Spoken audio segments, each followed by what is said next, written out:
Magandang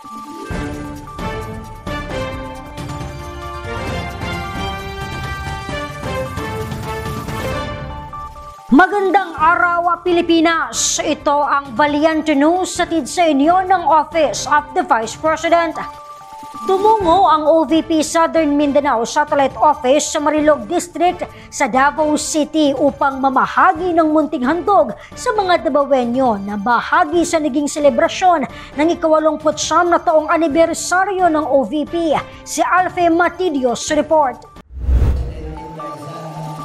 Kaugnay sa naging pagdiriwang na ika-89 na anibersaryo ng tanggapan ng pangalawang Pangulo, nagsagawa ng Thanksgiving activity ang 10 satellite offices sa iba't ibang bahagi ng bansa.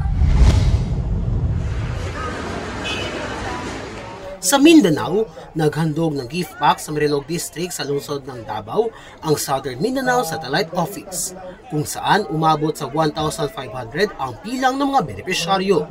Binubuo ito ng mga solo parents, indigenous people, indigent families at persons with disability. Katuwang ng OVP SMSO sa aktibidad, ang lokal na pamahalaan ng Davao City at mga volunteers.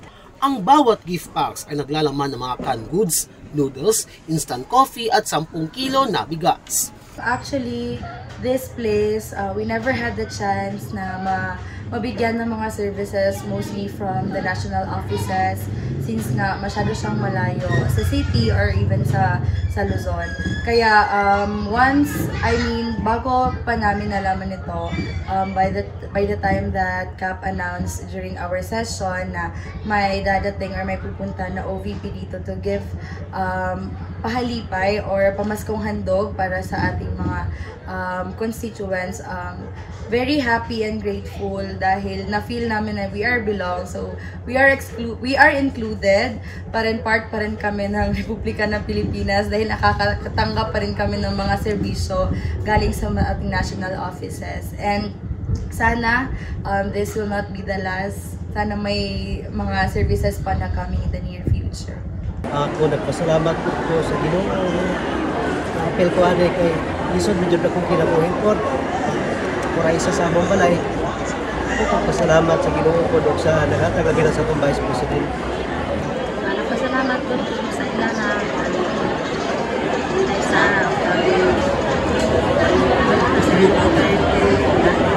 labot sila ng lugar. Narito naman ang mensahe ni Vice President Inday Sara Duterte para sa mga Pilipino.